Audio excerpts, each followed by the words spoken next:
기독교 신앙의 핵심은 예수님의 부활에 있습니다. 십자가의 죽음이 기독교 신앙의 핵심이라고 생각하기가 쉽지만 사실 십자가는 부활이라고 하는 결과를 위해서 있는 것입니다. 예수님은 우리의 죄를 위해서 십자가에서 죽으셨습니다. 그런데 그것이 끝이라고 하면 어떻게 될까요? 우리는 무엇을 믿어야 할까요? 우리는 누구를 믿어야 할까요? 부활이 없이 십자가에 달려 죽으신 예수를 믿는다고 한다면 예수님은 그렇게 죽었고 다른 여느 사람과 다름없이 그도 흙이니 흙으로 돌아갔다고 해봅시다. 그래서 예수님의 육신이 다 썩어서 사라지고 없어졌다고 한다면 우리는 누구를 보며 믿어야 할까요? 좋게 생각하면 예수님이 우리 죄를 지시고 죽었으니까 우리는 더 이상 죄의 형벌은 받지 않아도 되겠구나. 이렇게 좋게 생각하고 넘어갈 수는 있겠지만 그런데 그렇게 끝나버리면 우리에게 남는 것은 무엇일까요? 하나님께 인정받기 위해서 나는 열심히 살아가야 되고 또 하나님께 인정받기 위해서 나는 새로 시작을 해야 되는 걸까요? 그런데 내 안에 부패한 본성이 여전히 남아있어서 나는 또 죄를 짓고 말 것인데 그러면 또 다른 예수가 와서 나를 위해 죽어주셔야 된다는 것일까요? 그러니 예수님께서 그냥 죽으시고 끝나버렸다면 우리의 신앙은 의미가 없습니다. 게다가 예수님이 죽고 그렇게 끝났다면 예수님이 나의 죄를 위해서 죽으신 것인지 아니면 우리도 모르는 예수님 자신의 죄로 죽으신 것인지 그것도 우리는 알 수가 없습니다. 그래서 예수님의 죽음, 그 다음 그리스도의 부활, 이 죽음 이후에 부활이 없다면 우리 기독교 신앙은 없는 것이나 다름이 없습니다. 그래서 예수님의 부활은 너무나도 중요합니다. 죽은 신을 믿어서 뭐 하겠어요? 그러면 죽어있는 종교나 다름없죠. 죽어있는 예수를 믿으면 뭐 하겠습니까? 우리의 소망도 죽은 소망이나 다름이 없죠. 그래서 우리가 믿는 예수 그리스도는 십자가에 못 박혀 죽으시고 무덤에 묻히시고 사흘 만에 부활하신 참 하나님이십니다. 그래서 예수를 믿는 믿음은 그리스도의 십자가의 죽음과 다시 살아나신 예수 그리스도, 예수님의 부활을 믿는 믿음입니다. 그리고 초대교회 신자들은 이 예수의 부활을 전하고 증언했던 사람들이었고 그렇게 전하여서 오늘 우리까지 온 것입니다. 그런데 우리가 살고 있는 이 시대는 부활에 관심이 없습니다. 옛날 생각해 보면 그래도 성탄절, 부활절, 추수감사절 이런 대표적인 절기는 우리 교회 다니는 사람들뿐만 아니라 교회 안 다니는 사람들에게도 교회에 중요한 일이 있구나 이렇게 생각을 하고 교회에서는 부활절이 되면 계란도 나누어 주고 했죠. 그러면서 부활절이라는 게 있구나. 또 교회 행사가 있으면 또 친구들을 데려오기도 하고 이러면서 부활절을 알렸는데 이제는 부활에 대한 관심이 없고요. 사실 예수님이 오셨다고 하는 성탄절, 그렇게 세상 사람들이 그렇게 좋아하는 이 성탄절도 의미를 모르는데 예수님이 오셨다는 것 자체를 모르는데 그 오시지도 않은 예수님, 그들이 생각할 때 오신지 안 오셨는지도 모르는 그 예수님이 죽었다가 부활하는 것이 무슨 관심이 있겠습니까? 이런 걸 생각하면 이제 우리 기독교 신앙은 참 암울하구나. 가면 갈수록 믿는 사람들이 없어질 테니까 이렇게 염려가 되겠지만 그러나 이것이 오늘날만의 문제는 아니었다는 것을 기억하십시오. 예수님이 부활하셨던 그 당시에도 사람들은 부활에 관심이 없었고 믿지 않았고 지금까지 흘러오는 이 모든 시대 속에서 예수님의 부활을 소중하게 생각했던 사람들은 없습니다. 그래서 오늘 우리는 이 본문을 보면서 예수님의 부활에 대해서 생각을 해볼 것이고 지금 이런 시대 속에서 우리는 부활을 믿는 신앙이 어떠한 유익이 있는 것인지를 좀 생각을 해보려고 해요. 자, 우선 첫째로 오늘 본문은 예수님의 시신이 사라졌다는 것을 말하고 있습니다. 이 땅에 오신 하나님의 아들 예수 그리스도께서는 십자가에 못 박혀 죽으셨습니다. 복음서의 내용들을 종합을 해보면 금요일, 요일로 치면 금요일 아침 9시경에 십자가에 달리셔서 오후 3시경에 숨을 거두십니다. 그리고 얼마 지나지 않으면 곧 유대인들의 안식일이 시작이 됩니다. 여기서 우리는 유념할 것이 유대인들의 시간 개념인데 우리는 보통 아침은 새 하루는 아침이 되면 시작한다고 생각을 하죠.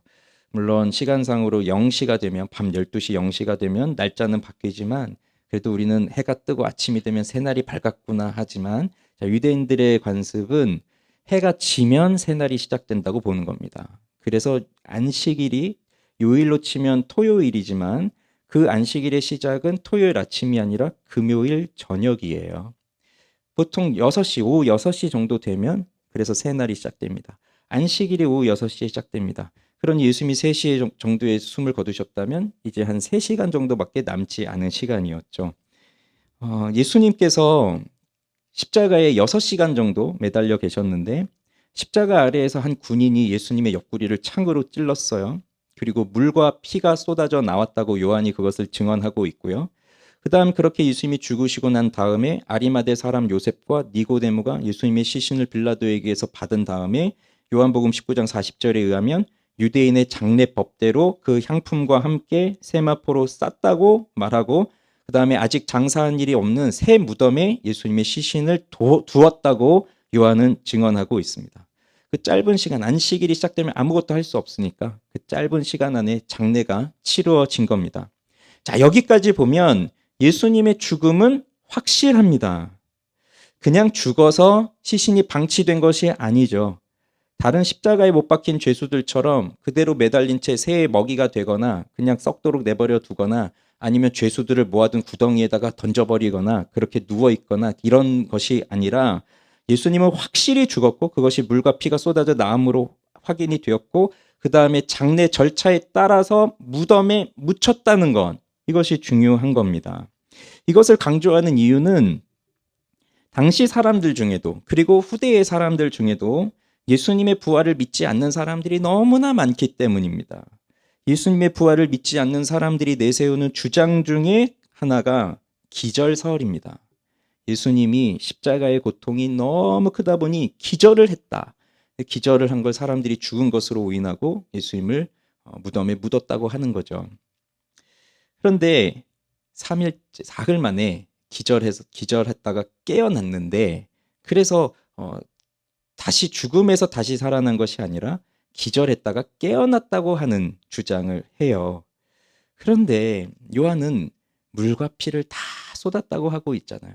아니 그래 기절했다고 칩시다. 그럼 기절했다가 깨어났는데 몸에 물도 없고 피도 없는데 어떻게 살겠어요? 어떻게 기절을 하겠어요? 그러니 말이 안 된다는 거죠. 그래서 예수님의 죽음은 확실하다.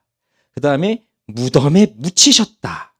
무덤에 묻히셨습니다. 그래서 우리는 사도신경 신앙 고백할 때에도 십자가에서 죽으시고 부활하셨다 하지 않고 장사한 지 사흘 만에 죽은 자 가운데서 살아났다고 그렇게 고백을 하죠. 자, 그런 다음 이제 20장에서 요한복음 20장에서 요한은 부활의 소식을 전하고 있습니다. 오늘 이 본문의 시간적 배경을 보면 안식 후 첫날, 안식일이 토요일이고 그다음에 안식일 다음 날이 이제 지금 우리들이 지키고 있는 주일, 바로 이 일요일이 되는 거죠. 자, 안식 후 첫날, 그다음에 아직 어두울 때 일찍이라고 이렇게 하고 있어요. 아직 해가 뜨지 않았나 보죠. 그러니 아직 어둠이 남아있는 그 이른 새벽 시간, 그게 시간적 배경입니다. 안식 후 첫날이라고 하는 말은 새로운 시대의 시작을 알리는 말과도 같습니다. 그리고 어둠이 남아있다는 것은 요한복음 안에서 예수님은 빛으로 소개가 되고 있어요. 1장에서부터 계속해서. 그런데 이제 이 어둠이 사라지고 참 빛이 비칠 때가 됐다는 것을 암시해 주고 있죠. 자, 이때 등장하는 인물은 막달라 마리아예요. 이것은 놀라운 일입니다. 우리는 베드로라든지 그래도 예수님을 끝까지 쫓아다니겠다고 했던, 평소에 예수님을 따라다녔던 그런 남자 제자들, 그들이 예수님의 죽음 이후에 부활을, 예수님이 예전에 말씀하셨으니까 부활을 계속해서 그걸 기억하면서 기다리고 있을 거라고 생각하지만 그 남자 제자들은 다 도망가고 없고요. 지금 이 여자들, 그중에 특히 이 막달라 마리아가 등장을 합니다. 그래서 19장에서 그 누구도 기억하지 못하고 있었던 그 아리마대 사람 요셉이라든지 니고데모 같은 그런 사람들이 새롭게 등장하면서 예수님의 시신을, 장례를 치러 주는 것처럼 이 막달라 마리아를 비롯한 여성들이 예수님의 부활의 첫 목격자가 되기는 하는데요. 이 막달라 마리아는 7 귀신 들렸었는데 예수님이 고쳐주신 여자였죠. 자, 예수님의 부활의 현장을 가장 먼저 보고 부활하신 예수님을 직접 만나는 최초의 사람은 이 막달라 마리아가 됩니다. 그런데 오늘 본문에서는 이 막달라 마리아가 안식일이 끝나고 바로 그 어두운 그 새벽에 예수님의 무덤을 찾아갔는데, 다른 복음서에 보면 다른 여자들도 함께 갔죠. 왜 이렇게 일찍 갔냐면 예수님의 시신을 장례를 치르긴 했지만 아마 매우 빠르게 했으니 뭐 미진했을 것이다라는 생각을 이 여성들은 했을지도 모르고, 그 다음에 보통 장례는 남자가 하는 게 아니라 여자들이 했기 때문에 이 여자분들이 그 향품을 챙겨서 간 거예요. 그래서 예수님의 시신이 썩지 않도록. 뭐 제가 생각해 보기엔 이분들이 잠이라도 제대로 주무셨겠습니까? 그냥 사랑하는 뭐 자녀가 병이 걸려도 그냥 아파도 그 잠 못 자고 간호하고 하는데, 사랑하는 분이 돌아가셨는데 뭐 잠을 제대로 잘 수 있었겠어요? 아마 뜬 눈으로 밤을 지새우고 안식일을 보내고 안식일이 끝나기만을 기다렸다가 이렇게 달려 나왔겠죠. 그런데 막달라 마리아가 본 건 돌을 누가 옮겨줄지 이런 고민을 하면서 왔지만, 막상 와서 보니 돌이 옮겨져 있고요. 그리고 무덤 안을 보니까 예수님의 시신이 없는 겁니다. 세마포는 그대로 놓여 있고. 그래서 이 사실을 시몬 베드로와 오늘 성경에 보면 예수께서 사랑하시던 그 다른 제자에게 달려가서 말했다고 하는데, 이 예수께서 사랑하시던 그 다른 제자는 누구이죠? 요한이죠. 지금 이 복음서를 쓰고 있는 요한에게 달려가서 이 사실을 알립니다. 그랬더니 베드로와 요한이 무덤으로 달려갑니다. 둘이 함께 달려가는데 요한이 달리기를 더 잘했나 봐요. 요한이 먼저 도착합니다. 그리고 요한은 도착해서 몸을 굽혀서 무덤 안을 봅니다. 그런데 요한은 무덤 속으로 들어가지는 않아요. 자, 그렇게 보고 있는데 뒤에서 달려오던 베드로는 그냥 무덤 속으로 직진해서 들어갑니다. 재밌지 않습니까? 여기 요한과 베드로의 성격이 그대로 나오는 것 같아요. 요한은 평소에도 이랬겠죠. 이렇게 어떻게 보면 좀 우유부단하다고 할 수도 있겠지만, 그래도 신중하게 생각하고 판단하고 좀 이렇게 조심스럽게 이렇게 했다면, 베드로는 그냥 그러니 예수님 잡으러 사람들 왔을 때 칼 빼들고 그 말고라는 사람 귀도 내리치는 거 아니에요. 이런저런 생각하고 내가 칼 빼들고 저 사람하고 싸울까 말까 이런 고민하면 어떻게 해요? 고민 안 하고 그냥 몸부터 나가고. 그러니 예수님이 무리를 걸어오실 때도 정말 예수님 맞으면 나도 걸어가게 해달라고 해서 바다에 뛰어내리고, 뭐 이 생각이 깊으면 그렇게 못하죠. 지금 무덤으로 들어가는 것도 막달라 마리아도 그렇고 요한도 그렇고 직접 들어가지는 못하는데 베드로는 그냥 쑥 하고 들어가 버립니다. 그래서 둘이 같이 갔나 봐요. 요한만 혼자 갔으면 아마 요한은 못 들어가고 그냥 밖에만 서 있었을 것이고, 베드로는 들어갔는데 들어가서 또 뭔 일인지 모르고 그냥 그러고 또 나왔을 것이고. 그래서 둘이 이제 같이 가는데, 자, 근데 이제 베드로를 한번 보세요. 자, 지금 제가 말씀드린 여기까지가 6절까지의 말씀을 이제 쭉 이야기해 드린 건데, 한번 1절부터 6절까지 보다라는 말을 한번 찾아보시죠. 1절에 보면 보고라고 나옵니다. 무덤에서 옮겨진 것을 보고, 그 다음에 5절을 보면 세마포 놓인 것을 보았으나 나오죠. 그 다음에 6절에 보면 또 무덤에 들어가 보니 이렇게 나옵니다. 사실 8절에도 보고가 또 나와요. 보고 믿더라 할 때. 그래서 보다라는 말이 이 본문 안에 지금 4번이 나오고 있는데, 우리말로는 보다라고 번역을 해놨지만 사실 여기 전부 3개의 단어가 나오고 있습니다. 보다라는 뜻의 3개가. 우선 1절과 5절. 1절은 막달라 마리아가 본 거고 5절은 요한이 본 거거든요. 여기서 사용된 보다는 블레포라고 하는 동사예요. 그 다음에 6절에서 베드로가 본다 했을 때 그 본다는 떼오레오라고 하는 동사인데, 사실 이 보다라는 단어가 헬라어인데 되게 여러 가지가 있어요. 뭐 우리도 뭐 주목해서 보다, 응시하여 보다, 관찰해서 보다, 뭐 그냥 보다, 힐끗 보다, 뭐 우리도 되게 의미가 많듯이 여러 단어들이 있는데, 그래도 이제 성경을 기록하신 분들이 뭐 혼용해서 쓰기도 합니다. 그냥 본다라는 의미가 다 있기 때문에 이런 단어를 쓰기도 하고 이런 단어를 쓰기도 하고. 그렇지만 이제 여기서 좀 주의 깊게 볼 것은 기본적으로는 본다라는 의미가 다 있어요. 그 사물에 대한 인식. 블레포는 가장 대표적인 본다라는 뜻이에요. 본다라는 말이에요. 그래서 마리아가 그다음에 요한이 그 무덤 문 앞에서 그 돌이 굴려진 것 안에서 그 무덤 안을 들여다 보니까 보이잖아요. 예수님이 시신이었고 세마포는 놓여 있구나. 그렇게 이제 본 건데 여기 테오레오라고 하는 말은 물론 이것도 물리적인 그 시각 이 뜻이 가장 우선적인 뜻이긴 하지만 그래도 이 단어에는 관찰하다는 뜻이 좀 있어요. 관찰한다, 추론한다.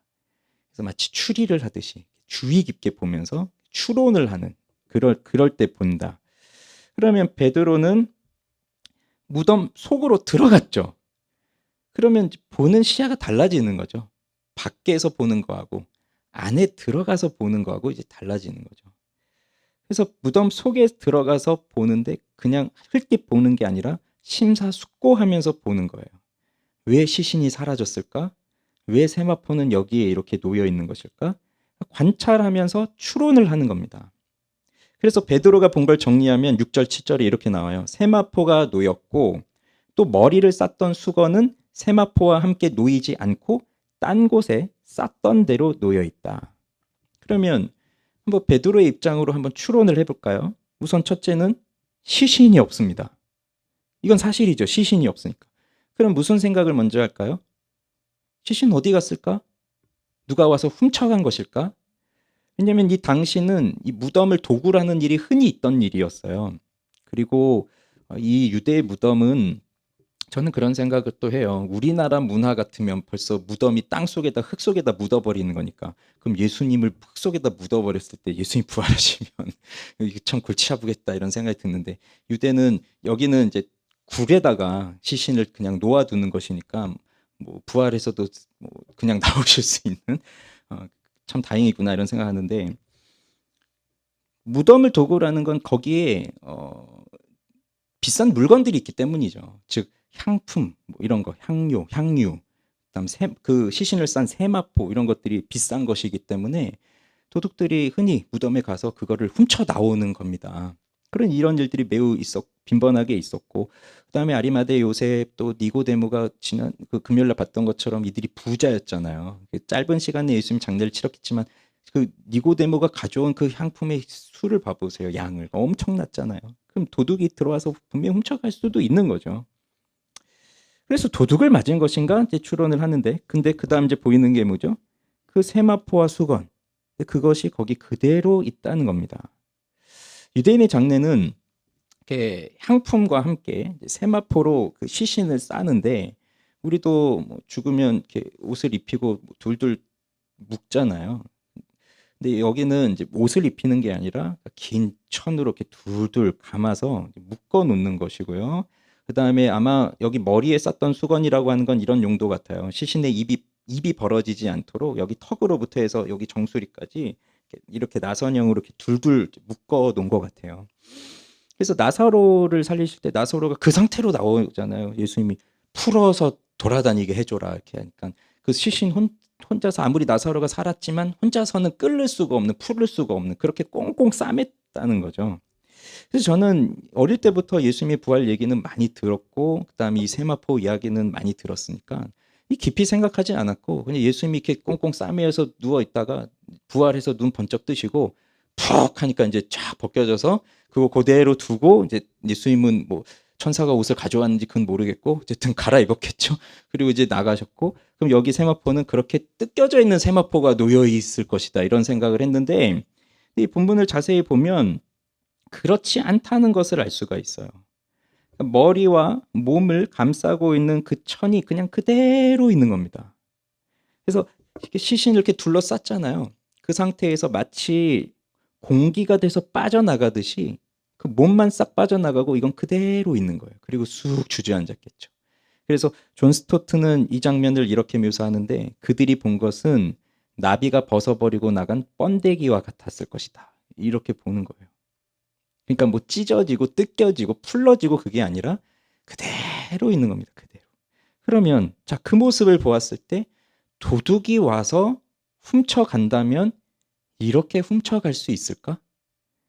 아니 훔쳐가는 목적이 향품이나 세마포 같은 물건이지 예수님 시체 자체는 아닐 거 아니에요. 그리고 예수님 시체를 훔쳐간다고 하면 대적자들이 그럼 어떻게 이렇게 세마포를 정성껏 그대로 놔둔 상태에서 시체만 빼갈 수가 있겠어요? 불가능하다. 그러니 내려지는 결론은 뭐죠? 도둑이 훔쳐간 것이 아니다. 이런 결론이 나올 수밖에 없죠. 그러면 예수님의 시신은 어디로 간 것일까? 이건 아무리 생각해도 일어날 수 없는 일이 일어난 겁니다. 초자연적 일이 일어난 거예요. 자연적 일이 아니라. 그럼 여기까지 보면 우린 또 무엇을 알 수 있나요? 예수님의 시신이 사라졌다. 무덤은 비어있다. 그리고 세마포와 그 머리 쌌던 수건이 그대로 있다. 이것은 예수님이 다시 살아나셨다는 증거입니다. 죽으신 예수님이 다시 살아나셨다는 것을 보여주는 증거예요. 예수님의 부활을 믿지 않는 사람들이 내세우는 또 다른 주장이 대표적인 것이 도적설이에요. 훔쳐갔다. 그러니 무덤이 비어있는 건 시신을 훔쳐갔기 때문이다. 그런데 그 세마포가 그대로 있는 걸 어떻게 증명하겠어요? 그러니까 도둑질 해간 것이 아니죠. 그래서 예수님의 부활은 역사적인 사실이다. 실제로 일어난 역사적 사실이다. 이걸 보여줍니다. 자, 두 번째 본문이 우리에게 보여주는 것은 이 증거를 보고 믿는 자가 생겼다는 것. 그걸 가르쳐 줍니다. 자, 요한에게로 다시 와볼게요. 요한은 먼저 도착했어요. 그런데 안으로 들어가지 않고 밖에서만 봤는데 밖에서는 세마포를 봤어요. 근데 베드로가 안으로 쑥 들어가서 거기서 뭔가 꼴똘히 생각하면서 이렇게 보고 있는 걸 보니까 그제서야 요한도 들어갑니다. 그리고 요한이 보죠. 그런 다음에 성경은 이렇게 말하고 있어요. 그때야 무덤에 먼저 갔던 그 다른 제자도 들어가 보고 믿더라. D.A. 카슨이라고 하는 신학자는 이렇게 해석을 하는데 그는 주님이 누워있던 곳을 보았지만 거기에는 세마포로 된 수의와 예수님의 머리를 쌌던 수건 외에는 아무것도 없었다. 그는 즉시 직감적으로 이 상황을 설명해 줄 수 있는 유일한 것은 십자가에 못 박혔던 예수, 그때 그의 어머니를 자기에게 맡겼던 예수, 이 새 무덤에 장사된 예수께서 죽은 자 가운데서 다시 살아났다는 것임을 알았다. 이거밖에 없다는 거죠. 요한이 요한복음을 기록한 이유는 21장 31절에서 나오는데 예수가 하나님의 아들이심을 믿게 하려고. 마태, 마가, 누가 이런 복음서들이 이미 있었는데 요한이 나중에 요한복음을 또 이렇게 쓰게 된 건 바로 이거. 예수가 하나님의 아들이심을 믿게 하려고 또 쓴 거예요. 그래서 요한복음에서 또 중요하게 등장한 주제가 믿음이라는 것인데 이 믿는다는 것은 단지 지적인 동의를 말하는 것이 아니라 마음으로 믿어서 구원에 이르는 믿음. 그래서 예수가 하나님의 아들인 것을 그렇게 믿게 하려고 요한이 썼다는 거예요. 그러니 지금 우리는 새벽에 계속 우리 매일 성경 본문을 통해서 요한복음을 쭉 와서 이제 오늘 사실 본문이 이 본문이거든요. 20장 1절에서 이 본문. 그러면 계속해서 뭐가 나왔죠? 중간중간마다 예수님이 표적을 일으키시고 그걸 보고 사람들이 믿더라. 믿는 사람들이 생겼더라라고 했는데 그런데 그들이 또 예수님과 대화를 하고 예수님이 가르쳐 주시는 말씀을 듣고 하면서 그들이 가졌던 믿음이 진짜 믿음이 아니었다는 것이 또 나타나고 있어요. 그러니 진짜 믿음이 무엇인가를 계속해서 보여주는데 그걸 이미 초반부에 말씀했었습니다. 요한은 말했었습니다. 요한복음 3장 14절에서 모세가 광야에서 뱀을 든 것 같이 인자도 들려야 하리니 그를 믿는 자는 영생을 얻게 하려 합니다. 이 말을 했어요. 그러니 광야에서 뱀에 물려 죽어가던 그 이스라엘 백성들이 장대에 매달린 놋뱀을 쳐다보면 살리라라고 하나님의 말씀을 주셨으니까 그 말씀을 듣고 놋뱀을 쳐다본 사람들은 살았거든요. 그런데 그때 그 놋뱀을 쳐다볼 때 어떻게 쳐다봤느냐? 그냥 뱀에 물려서 너무 아파 죽겠으니 뭐 이도 아니고 저도 아니니 그냥 쳐다보기나 해보자 하고 쳐다봤을까요? 그런 것이 아니라 이제는 아무 소망이 없고 오직 저 장대에 매달린 놋뱀을 쳐다보는 것 말고는 내게는 구원의 소망이 그 어디에도 없다. 그러니 나는 저것밖에 없다라고 하는 간절한 심정과 절박한 마음을 가지고 온 힘을 다해서 쳐다본 거예요. 목숨을 건 거죠. 거기에다가 그냥 한번 보자 이러고 본 게 아니라 자신의 모든 것을 걸고 본 겁니다. 그냥 봐보자 한 사람은 살지 않고 진짜 그렇게 본 사람들이 산 거예요. 그래서 그렇게 했듯이 인자도 들려야 하리니 십자가에 달리셔야 된다는 걸 얘기하신 거잖아요. 십자가에 달리신 예수, 부활하신 예수를 그렇게 봐야 된다는 얘기거든요. 그게 믿음이라는 거예요. 그런데 이 믿음은 그냥 단순한 지적인 동의가 아니라는 거죠. 예수님의 시신이 사라졌네? 세마포가 그대로 있네? 생각해보니 그래, 도둑이 훔쳐간 게 아니라 기절한 것도 깨어난 것도 아니라 예수님이 정말 살아나셨나 봐. 그래, 그 결론밖에 없구나. 이렇게 지적인 것으로 동의하고 끝나는 게 믿음이 아니라 구원에 이르는 믿음은 이 사실에 내 모든 걸 건다는 거예요. 내 목숨을 건다는 거예요. 그것은 전적인 신뢰를 말하는 거죠.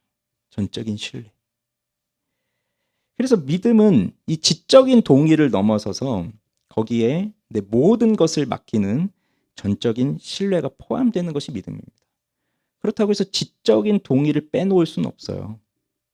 지적인 거는 아무것도 아니구나. 그걸 빼놓을 수는 없어요. 믿음은 지적인 요소와 감정적인 요소와 의지적인 요소가 다 함께 들어가는 전인적인 활동입니다. 분명 요한은 무덤 속으로 들어가서 베드로가 그랬듯이 이런저런 생각을 했을 겁니다. 추론을 했겠죠. 요한도 스스로가. 밖에서 들어가지 못하고 밖에서 있는 이 신중한 사람이 들어가서는 얼마나 더 신중하게 생각했겠어요. 제 생각이지만 베드로보다 더 신중하게 생각했을 것 같아요. 이 요한은.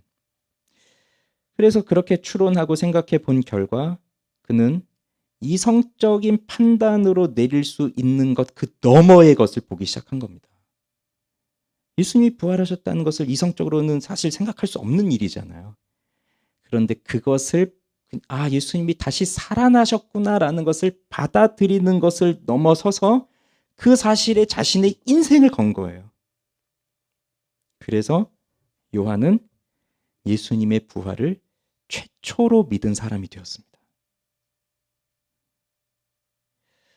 어떤 유명한 줄타기 고개사가 있었는데요. 샤를 블롱댕이라고 하는 사람이에요.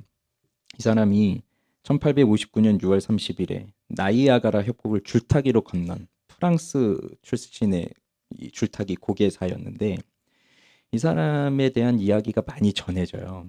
그 중에 하나가 이런 이야기가 있는데 아주 높은 공중에 이렇게 줄을 달고 그 줄 위를 수많은 관객들 앞에서 왔다 갔다 하는 겁니다. 이 줄타기 고개사가. 그래서 계속 왔다 갔다 하다가 그냥 왔다 갔다만 하면 재미가 없으니까 가다가 중간에 앉아서 거기서 밥을 먹고 그 다음에 이제 일어나서 다시 오고 그 다음에 이제 자전거를 타고 가고 그 다음에 외발 달린 수레를 끌고 가고 뭐 이렇게 해서 계속 왔다 갔다 하는 거예요. 그래서 사람들이 그 밑에서 보면서 뭐 놀라움과 그냥 충격을 금할 수가 없는 거죠. 이러다가 이 사람이 이제 한 수레를 가지고 오더니 거기다가 90kg 정도 되는 무게를 짐을 실었어요. 그리고 사람들에게 물어요. 내가 이거를 끌고 저 줄을 안전하게 갔다 올 것을 여러분은 믿으시나요? 했더니 거기 밑에 있는 사람들이 다 믿습니다. 당신은 할 수 있습니다. 안 떨어질 겁니다. 한 거예요. 그때 이 사람이 이제 하나를 더 요구합니다. 그러면 이 90kg 짐과 함께 이 수레를 타고 나와 함께 저 줄을 건너실 분은 앞으로 나오십시오. 했더니 아무도 안 나오는 거예요. 이게 뭘 보여주는 걸까요? 이게 확률적 믿음과 구원을 얻는 믿음의 차이를 보여주는 거예요. 그들은 증거를 봤습니다. 그러니 이게 한 번 해서 안 떨어졌으면 우연히 그럴 수도 있겠구나라고 생각했는데 할 때마다 안 떨어지니까 게다가 뭐 이상한 짓을 해도 안 떨어지니까 저분은 뭘 해도 안 떨어지겠구나 라는 증거를 가지고 믿게 되었지만 그런데 나하고 같이 갈 사람 있으십니까? 라고 하는 것은 만에 하나 떨어지면 나는 죽는 거잖아요. 근데 거기에는 나는 믿을 수 없다는 거죠. 즉 나의 목숨을 걸지는 못하는 겁니다.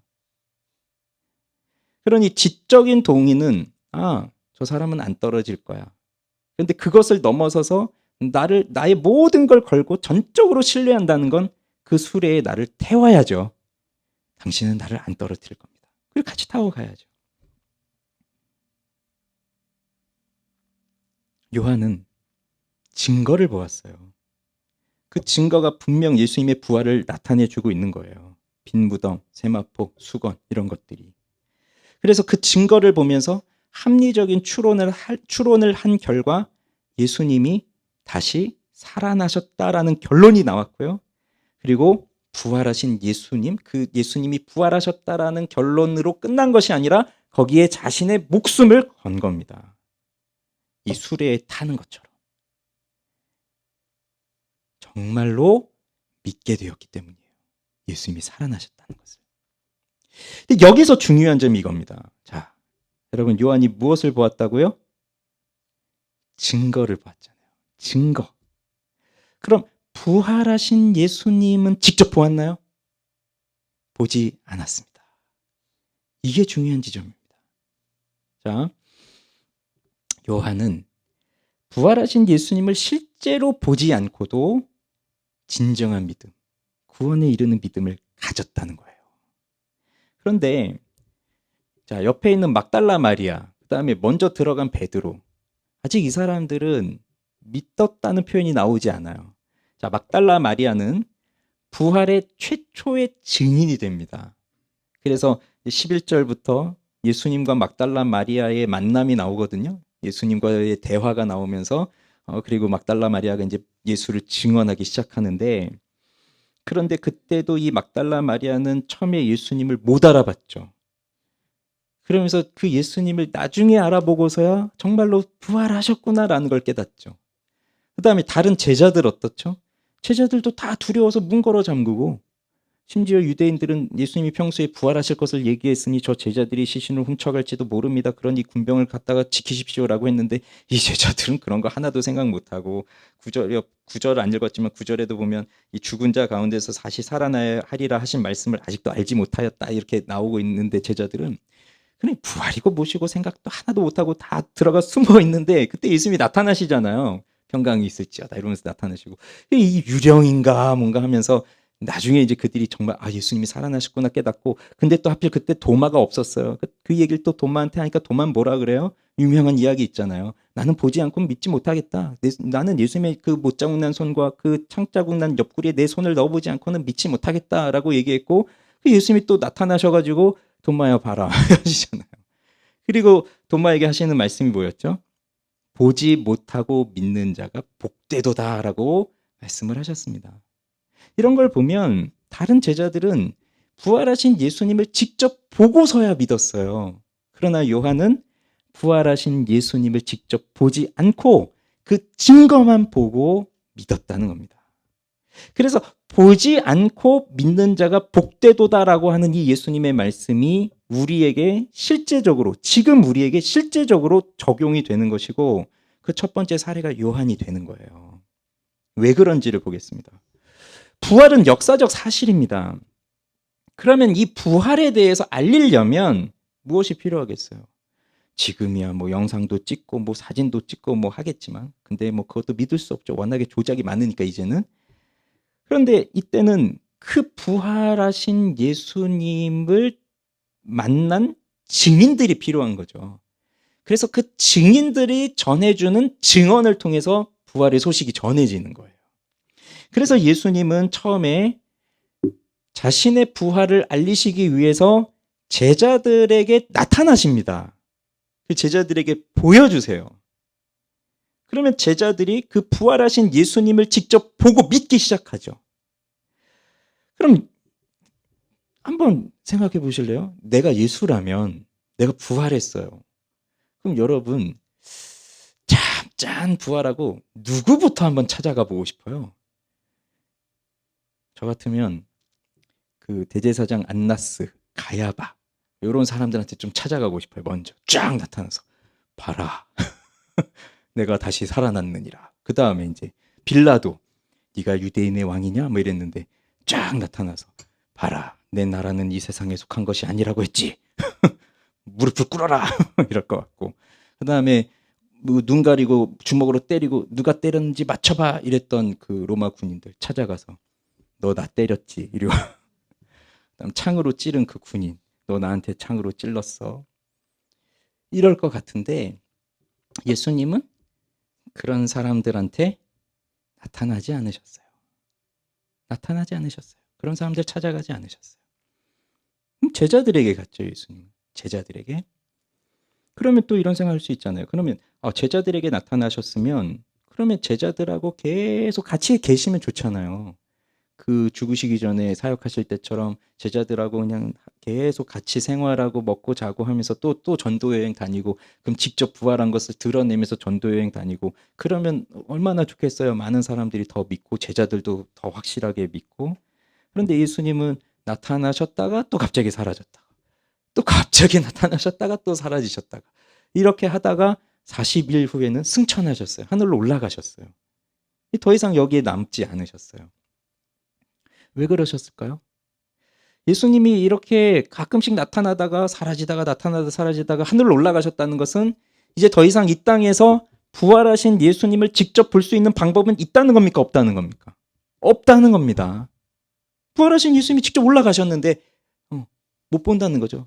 그 예외적인 사람 딱 한 명 있었지만 바울, 부활하신 예수님이 그에게 나타나셨지만 일반적으로는 이제 부활하신 예수님을 직접 볼 수가 없어요.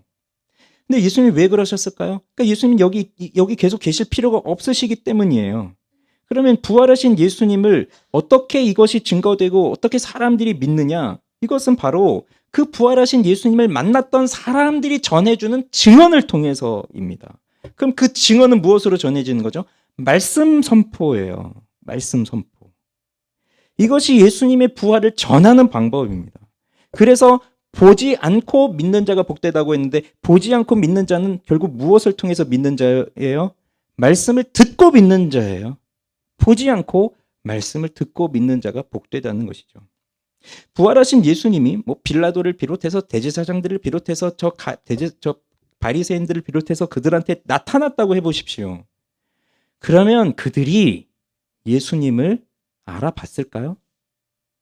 못 알아봤을 겁니다. 절대로 못 알아봤을 겁니다. 아니 설령 알아봤다 하더라도 귀신이 나타났구나 하고 막 쫓아낼 겁니다. 엠마오로 가는 두 제자, 이들은 예수님의 제자였어요. 근데 그들에게 예수님이 나타나셨는데 그들도 예수님을 못 알아봐요. 예수님을 사랑하고 예수님의 말씀을 듣기를 좋아하고, 그래서 그 예수님의 시신이 사라졌다는 소식을 듣고 근심에 빠져있는 이 제자들에게 예수님이 직접 나타나셨는데 못 알아봐요. 못 알아봐요. 그러다가 이들이 언제 깨닫기 시작하죠? 예수님께서 구약에 있는 모든 말씀들을 통해서 그리스도가 오셨다가 죽었다가 살아나야 할 것을, 그것이 구약 성경에서 말하고 있는 것이다라고 하는 것을 쭉 가르칠 때, 그 말씀을 들을 때 이 제자들의 마음이 뜨거워졌고요. 그 다음에 이들이 이제 더 가지 말고 우리와 함께 식사하십시다 해서 예수님이 떡을 떼시고 축사하시고 나누어 주실 때 그들의 눈이 밝아져서 예수님인 것을 알게 되죠. 그런데 그 순간 예수님 또 사라지세요. 왜? 더 이상 있을 필요가 없다는 겁니다. 이들은 이제 알았거든요. 예수님이 부활하신 걸 알았거든요. 그럼 이들이 언제 예수님이 부활한 걸 안 거예요? 두 가지죠. 하나님의 말씀을 가르쳐 주셨을 때, 그리고 성찬이 이루어졌을 때. 그래서 이제는 더 이상 부활하신 예수님이 직접 나타나셔야 될 일이 아닌 거예요. 그럴 필요가 없어요. 무엇으로 전해지는 겁니까? 말씀을 가르칠 때. 그래서 말씀을 듣고 설교를 듣고 성경을 배우고 이러면서 부활하신 예수님을 만나는 거고요. 그다음 이제 오늘처럼 이렇게 성찬이 있을 때 그 예수님의 살과 피를 받아 먹고 마실 때 그 예수님의 부활에 대한 확실한 믿음을 갖는 거죠. 그래서 이렇게 말씀을 듣고 배움으로 예수님의 부활을 믿는다면 이런 우리가 복된 사람들이라는 거예요. 자, 이제 마지막으로 이제 오늘 우리 시대를 좀 살펴보겠습니다. 부활에 관심이 사라진 시대라고 앞에서도 말씀드렸는데, 그럼 이런 시대 속에서 우리는 어떠한 믿음을 가져야 할까요? 자, 우선 현대의 신학은요, 부활의 신앙을 부정합니다. 요즘도 아니지만 19세기 이래로 이제 신학자들이 하는 일은 성경이 하나님의 말씀이 아니라는 것과 이런 예수의 부활도 사실이 아니라는 것을 증명하는 신학자들이 대부분입니다. 우리처럼 이렇게 예수의 부활을 역사적인 사실로 믿는 건 아주 소수의 사람들이죠. 기독교 안에서도. 그러면 이 현대의 신학은 부활의 신앙을 거부해요. 어떤 식으로 거부하느냐? 우선 예수의 이 부활의 역사적 사실 자체를 부정합니다. 그리고 부활이 가져다 주는 의미를 아주 축소시키죠. 지금까지 빈 무덤, 세마포, 그 다음에 예수를 만난 증인들, 이것이 예수님이 부활하셨다라고 하는 확실한 증거가 되는데, 그래서 예수님이 부활하신 것은 역사적 사실이다. 일어났던 일이다. 실제로 일어났던 일이다라고 말하지만 현대 신학은 이것 자체를 부정합니다. 그래서 예수님의 부활은 사실이 아니라 상징이다. 상징이라고 보는 거예요. 뭐 예수님이 동정녀 마리아에게서, 그러니까 처녀의 몸에서 태어나신 것도 믿지를 않는데 뭐 예수님이 죽고 부활하는 것에 어떻게 믿겠어요? 그렇게 나신 것 자체를 믿질 않는데, 예수님이 하나님이시라는 걸 믿질 않는데, 그러면 이들에게 있어서 예수님의 죽음과 부활은 뭐가 되냐면 신화가 되는 겁니다. 그냥 전설일 뿐이에요. 그래서 그 신화가 주어졌고 그것을 내가 의미 있게 받아들이느냐 그렇지 않느냐, 그게 중요한 거예요. 내가 이것을 의미 있게 받아들이면 이게 의미 있는 사건이 되는 거고, 그냥 받아들이지 않으면 또 그냥 받아들이지 않는 사건이 되는 거죠. 여러분, 우리는 어릴 때 이런 걸 배웠잖아요. 그 곰이 굴 속에 들어가서 100일 동안 마늘을 먹어서 사람이 됐나요? 그리고 뭐 환인의 아들하고 결혼합니까? 환인하고 결혼합니까? 이제 하도 저도 가물가물하지만, 그래서 어쨌든 아들을 낳아서 단군이 태어났고 그 단군이 세운 나라가 고조선이고 그 나라가 이제 우리나라의 시조가 됐다는 거잖아요. 그러면 이 단군 신화를 100% 그대로 역사적 사실로 믿는 사람들이 우리나라 사람들 중에 몇 명이나 있을까요? 나는 믿음이 원래 좋은 사람이라서 예수님의 부활도 믿지만 단군도 믿습니다. 거의 없을 겁니다. 그렇지만 이걸 왜 이렇게 가르치죠? 이것이 하나의 상징이기 때문에. 그래서 우리는 홍익인간의 정신으로 살아야 된다. 널리 사람들을 이롭게 하면서 살아야 된다. 이것을 배우면서 우리의 정체성은 홍익인간, 이렇게 사람들을 이롭게 하는 삶, 이게 너무 중요한 삶이다. 이걸 가르치고 그럼 그걸 배우고 그러면서 우리는 이렇게 살아야 되겠구나 하면, 그러면 그 단군 신화가 의미가 있게 되는 거잖아요. 실제로 믿지 않지만 자기 삶에서 그런 것들을 구현하면서 산단 말이죠. 자, 예수님의 부활을 그런 식으로 적용시키는 거예요. 예수님의 부활은 실제로 일어난 일이 아니다. 이건 매우 종교적으로 중요한 상징일 뿐이다. 그렇지만 이걸 너가 믿음으로 받아들인다면 마치 예수님이 정말로 부활하신 것처럼 너도 이 어려운 상황을 이길 수 있는 힘을 갖게 되고, 그 부활의 힘이 너에게도 주어지고, 이 어려운 상황을 이겨낼 수 있는 부활의 소망을 너도 갖게 되고, 그래서 이 현실을 살아갈 수 있는 힘이 너한테 주어진다. 그러니 부활을 믿어라. 이 상징적인 부활을 믿어라. 그게 너에게 좋은 것이다. 이렇게 의미를 부여하는 거죠. 그러니 실제 부활이 주는 의미를 아주 축소시켜 버리는 겁니다. 그러니 예수님이 실제로 죽었는지 살았는지는 그들에게 관심이 아니에요. 관심은 뭐냐? 중요한 건 뭐냐? 예수를 믿는다고 하는 사람들이 지금 착하게 사느냐, 윤리적으로 사느냐, 전쟁을 하지 않고 정말 사람들이 편안하게 살 수 있도록, 평화를 누리면서 살 수 있도록, 억압 없는 자유로운 삶을 살 수 있도록, 가난한 자들을 돕는 삶을 살 수 있도록 이렇게 사는 것이 중요하다고 주장하는 것이 되는 겁니다. 그렇게 되면 설령 예수가 역사적으로 존재했다 하더라도 그는 다른 사람처럼 죽었고, 그냥 나중에 예수님은 부활이라는 거 생각도 못하는 사람이었지만 나중에 그의 제자들이 부활이라는 걸 만들어내서 그렇게 전파하고 다녔고 기독교가 됐고, 그래서 이 기독교는 그 부활의 정신을 본받아서 우리도 예수님처럼 그렇게 평화롭게 살자, 다른 사람을 위해서 이타적으로. 이게 이제 현대의 신학이란 말이에요. 요즘에 교회들이 이걸 가르치고 있는 거예요. 그러면 여러분, 이런 기독교를 믿고 싶으신가요? 진짜 많은 사람들이 기독교를 이렇게 이해하고 있습니다. 그럼 오늘 부활절이잖아요.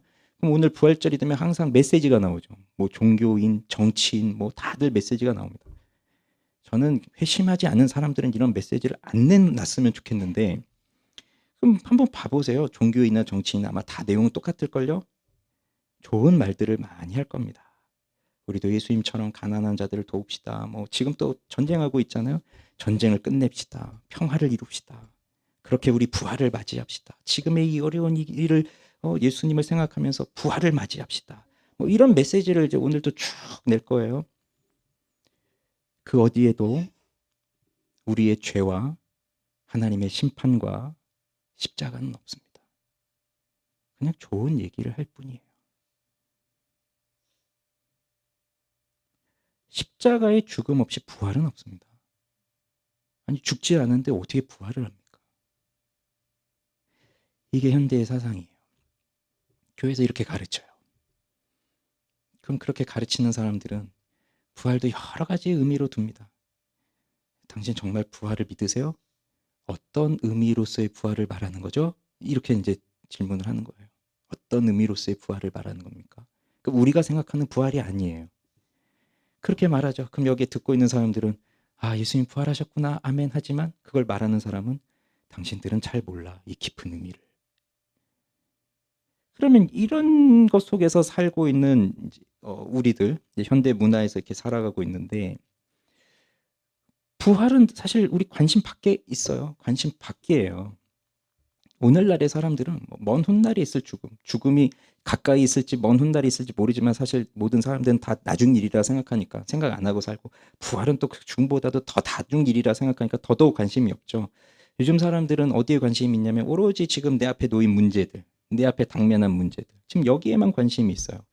그래서 종교는 이걸 얼마나 즉각적으로 해결해 주느냐, 내가 지금 놓여 있는 이 문제에 대해서 얼마나 빠르게 답을 해주고 얼마나 빠르게 해결을 해줄 수 있느냐, 이게 종교의 관건입니다. 기독교뿐만 아니라 모든 종교가. 그래서 물어요. 그러면 답을 해줘야 돼요. 그래서 답을 잘 해준다? 그 사람은 이제 스타가 되는 거죠. 인플루언서가 되는 거예요. 많은 사람들이 따르는 거예요. 기독교 안에서도 이제 그런 일들이 일어나는 거죠. 그런데 자, 한번 생각을 해보세요. 우리는 기독교 신앙을 갖고 살고 있습니다. 그러면 우리도 1년을 살아오면서 1년 동안 살면서 예수 그리스도의 부활에 대해서 깊이 묵상하고 그 예수님의 부활이 정말 나의 삶으로 와서 나에게 정말 실제적인 유익을 주는 것을 정말로 누리면서 살아가는 사람들은 몇이나 되겠습니까? 저를 비롯해서 다 우리를 한번 생각해 보자는 거예요. 우리 예수님의 부활 평소에 생각을 할까요? 가끔 십자가는 생각을 할 수는 있어요. 근데 또 부활은 또 잘 생각을 못 한다고요. 그럼 우리는 언제나 뭐가 앞서죠? 내 앞에 있는 문제예요. 내가 직면한 문제. 그래서 그 문제에 고민하면서 씨름하면서 살 수밖에 없습니다. 현실적인 문제에 매여 있는데 이게 잘못된 건 아니죠. 우리 인생이 그런 거니까. 우리는 어떻게 해야 돼요? 그 현실적인 문제를 갖고 그리스도 예수 앞에 나와서 기도하고 은혜를 구하고 하면서 사는 거잖아요. 그죠? 그렇게 살아야 나의 연약함을 발견하고 그러면서 하나님을 의지하는 법을 배우고 예수님을 따라 사는 삶을 사는 겁니다. 그런데 이것이 그리스도의 부활이 주는 유익으로 이어지지가 않으면, 그리스도의 부활이 주는 유익으로 연결되지 않으면, 그러면 저 현실적인 문제를 해결해 준다고 하는 저 다른 종교와 다를 바가 뭐가 있겠어요? 똑같은 거죠. 예수님 당시에도요, 그 유대인들 중에 사두개파에 속한 사람들은 부활 자체를 믿지 않았습니다. 그들이 아주 열성적인 하나님을 믿는 사람들이라 하여도 바리새인들과는 달리 부활을 믿지 않았어요. 초대교회 당시에도 이런저런 이유들로 예수를 그 부활을 믿지 않는 사람들이 너무 많았고요. 그리고 그렇게 시간이 쭉 흘러오면서 중세를 거치고 근세를 거치고 근대를 거치고 하면서 지금 이제는 사람들에게는 그 인간의 이성과 과학과 합리적인 것과 이런 것들이 더 중시가 되다 보니까 합리적으로 이루어질 수 없는 일들, 받아들일 수 없는 일들은 믿을 수 없는 것이 돼버리는 거죠. 그러니 성경을 보면서도 이건 일어날 수 없는 일이야 하고 이건 찢어버리고, 이거는 있을 수 없는 일이야 찢어버리고, 합리적으로 받아들일 수 있는 것만 남겨두고, 이게 슈바이처가 이런 식으로 이제 했는데 이런 게 그렇게 남아 있는 거예요. 그러니 부활을 받아들일 수 없죠. 게다가 지금 우리는 어떤 시대에 살고 있습니까? 요즘 우리는 다 오픈형 AI하고 대화를 하잖아요. 그러면 가끔 제가 가끔 이런 생각이 들더라고요. 걔한테 이렇게 질문을 던지고 있는데 마치 제가 여러분들한테 카톡 보내듯이 하고 있다는 걸 느꼈어요. 마치 살아있는 사람한테 묻는 것처럼. 내가 이런데 너는 뭐 이거 좀 해봐. 너 어떻게 생각해? 뭐 이러면서 걔가 답을 해주고 그러면서 살아있는 사람한테 야, 하나님이 살아계신 것도 제대로 못 느끼는데 이 죽어 있는 뭡니까 이거 얘한테는 그냥 살아 있다고 착각할 정도로 그렇게 대화를 하고 이런 시대를 저만 그런 거 아니잖아요. 다 우리 그렇게 살고 있는 이 시대, 심지어 과거의 사진을 마치 오늘 찍은 영상처럼 만들어주고 오래전에 죽었던 분도 그 사진하고 목소리하고 이렇게 입력을 해주면 지금 당장 살아서 내 앞에 딱 나타나서 그 목소리 그대로 나한테 말을 해주고 그렇게 만날 수 있는 이런 걸 만들어주는 이 시대를 우리가 살아가고 있으니 2000년 전에 죽었다가 부활하신 예수님에 대해서 무슨 관심이 있어요. 이 과학이 이렇게 발달하고 나도 지금 이렇게 얼마든지 죽은 사람 불러내서 같이 대화도 할 수 있고 추억을 함께 나눌 수 있는 이런 시대가 됐는데 그러니 이제 더 이상 부활에 예수님 부활 이런 것부터 점점 더 관심이 없어요. 그러나 우리는 이런 시대 속에서 변하지 않는 믿음을 갖고 살아야 하죠. 바로 그리스도 예수의 부활을 믿는 믿음입니다. 죽음이 죄로 인해서 들어왔다면 영생은 그리스도의 부활로 들어옵니다. 예수님이 그저 다시 살아나셨다 이것으로 만족할 것이 아니라 거기에 내 모든 걸 걸어야 돼요. 내 영원한 생명이 거기에 있기 때문에. 그래서 믿음으로 그 예수의 부활을 믿는 믿음으로 살아가는 사람들은 그리스도의 부활에 현재적으로 참여하는 사람들입니다. 그리스도의 십자가를 현재적으로 경험하십시오. 굉장히 강조하잖아요. 동시에 그리스도의 부활도 현재적으로 누려야 돼요. 마찬가지예요. 그러면 예수님의 부활을 실제적으로 현재적으로 누린다는 것이 무엇인지를 짧게 말씀드리고 오늘 설교 마칠게요. 세 가지를 말씀드릴 건데 첫째는 그리스도께서 죽으시고 부활하심으로써 이루신 의가 우리의 것이 되었다는 겁니다. 만약에 예수님이 죽으시고 다시 살아나지 않으셨다면 그분은 의로운 분인지 아니면 그분은 자기 죄로 죽은 것인지 우리도 몰라요. 그러나 하나님은 그를 살리셨어요. 그래서 하나님께서 그를 의롭다 인정하여 주셨고 그 예수를 믿는 우리 또한 예수님께서 이루신 일을 전가시켜 주셔서 우리를 의롭다라고 칭해 주셨으니 이것은 우리가 현재적으로 누리는 기쁨인 겁니다. 나는 이제 더 이상 죄인이 아니라 의인이라고 하는 사실을 믿는 이건 과거의 일이 아니라 현재적으로 누리고 있는 일이고요. 두 번째, 이렇게 예수를 믿는 사람들은 예수와 하나가 된 사람들이에요. 예수님과 하나, 연합된 사람들이에요. 그래서 우리는 예수님의 능력으로 말미암아 새로운 삶을 살아갈 수 있게 되어집니다. 이게 두 번째 유익이에요. 현재적인 유익이에요. 우리 안에는 부패한 본성이 너무나 많이 남아 있어서 살면서 계속 죄에 대한 생각, 죄를 짓고 싶은 마음, 죄를 사랑하는 마음, 이게 우리 속에 많잖아요. 살면 살수록 내 안에 또 다른 내가 있다는 것을 느끼면서 살잖아요. 그러면서 그것과 싸우는데 그걸 이제 성화라고 하죠. 그 성화의 삶을 살아갑니다. 날마다 죄와 싸우는 삶, 죄를 죽이는 삶을 살아가는데 이 죄를 죽이는 방법을 칼빈은 세 가지를 제시했어요. 자기 십자가를 지고 자기를 부인하고 내세를 묵상하는 삶. 그럼 자기 십자가를 지고 자기를 부인한다는 건 막 괴롭듯이 아픈 일이거든요. 나를 깨트리고 나를 죽여야 되는 거니까. 이건 자기 죽음이 일어나야 죄가 죽는 것인데 그러면 내가 내 죄를 죽일 때 무슨 일이 동반되냐면 예수의 죽음이 내 안에 들어오는 거예요. 그래서 예수의 죽음의 능력으로 이 내 안에 있는 죄들을 죽여갑니다. 그러면 동시에 무엇이 살아난다고요? 내 안에 은혜가 살아나는 거예요. 그래서 옛 사람을 죽이고 새 사람이 살아나는 거예요. 그것이 그리스도의 부활을 현재적으로 누리는 은혜, 특권인 거예요. 그래서 그리스도의 십자가를 깊이 묵상하는 사람들은 그리스도의 부활을 동시에 같이 묵상할 수밖에 없고 그리스도의 십자가로 죄를 이기는 사람들은 그리스도의 부활이 내 안에 꽉 차 있으면서 그 예수님이 주시는 생명의 능력으로 실제적인 생명의 삶을 살아갈 수 있다는 거예요. 이거는 이상적인 걸 얘기하는 것이 아니라 우리 할 수 없는 걸 그냥 이상적인 목표로 두고 그렇게 바라보면서 삽시다 그걸 말하는 게 아니라 이건 현재적으로 일어나는 일이라는 겁니다. 우리가 죄를 죽이고 죄와 싸워서 이기고 하는 건 현재적으로 일어나는 일이에요. 그 예수의 부활을 경험하는 사람들은 이렇게 사는 것이고 마지막 세 번째는 그리스도께서 부활하셨기 때문에 우리의 부활도 확실해졌다는 겁니다. 예수님의 부활은 첫 열매라고 하죠. 그래서 우리도 죽어요.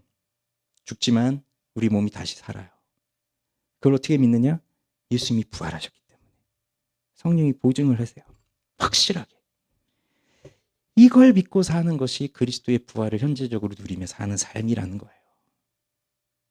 그럼 다시 돌아오는 결론은 결국 우리는 그리스도의 부활을 믿음으로 받아들여야 한다는 겁니다. 지성적 추론, 정리, 인정, 동의 이것으로 끝나는 게 아니라 나의 모든 것을 거는 전인격적인 신뢰, 부활하신 예수님께. 초대교회 신자들은 부활을 증언했습니다. 그거는 어려운 일이었습니다. 그 당시 세계관, 사상, 철학 이 모든 것은 다 육체를 부정하고 육체를 악한 것으로 여기고 그다음 이런 부활을 인정하지 않아요. 아니 신이 어떻게 육체로 오느냐. 그리고 신이 어떻게 그 썩어 빠질 육체를 다시 입느냐. 이 받아들이지 않는 그 시대 속에서 이 초대교회 성도들은 부활을 증언했습니다. 그렇기 때문에 핍박을 받고 순교를 당한 거예요. 부활을 증언했기 때문에. 포기하지 않습니다. 뒤로 물러서지 않습니다. 그들이 박해한다고 해서 그럼 나도 한 발 물러설게. 너희들은 그거 믿고 우린 이거 믿을게. 그러지 않습니다. 그리스도의 부활을 전하였습니다. 왜냐하면 그들은 그리스도의 부활을 본 사람들이고 보지 않고 믿은 사람들이기 때문에 그렇습니다. 우리도 마찬가지예요. 우리도 보지 않고 믿은 사람들입니다. 말씀을 통해서. 그렇지만 결국 우리는 하나님의 은혜가 필요하다는 것을 깨닫지 않고서는 그리스도의 부활을 받아들이지 못할 겁니다. 내게 하나님의 은혜가 필요하다는 것을 깨닫지 않는 한 그리스도의 부활을 절대로 받아들이지 못할 겁니다. 그냥 지적인 수준으로 동의를 할 뿐이죠. 그러니 우리에게 필요한 건 하나님의 은혜입니다. 요한이 보고 믿었잖아요. 성령의 역사가 있는 거죠. 깨닫게 하신 은혜가 있는 거죠. 부활하신 예수님을 직접 만났죠.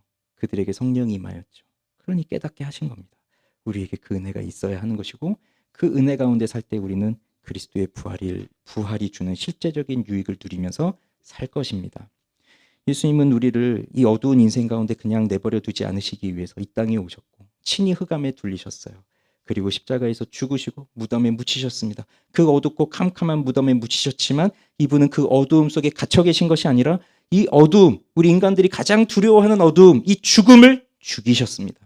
죽음을 죽이시고 다시 살아나신 그 예수님께서 우리의 주가 되셨어요. 우리와 함께 하시는 우리의 주님이 되셨어요.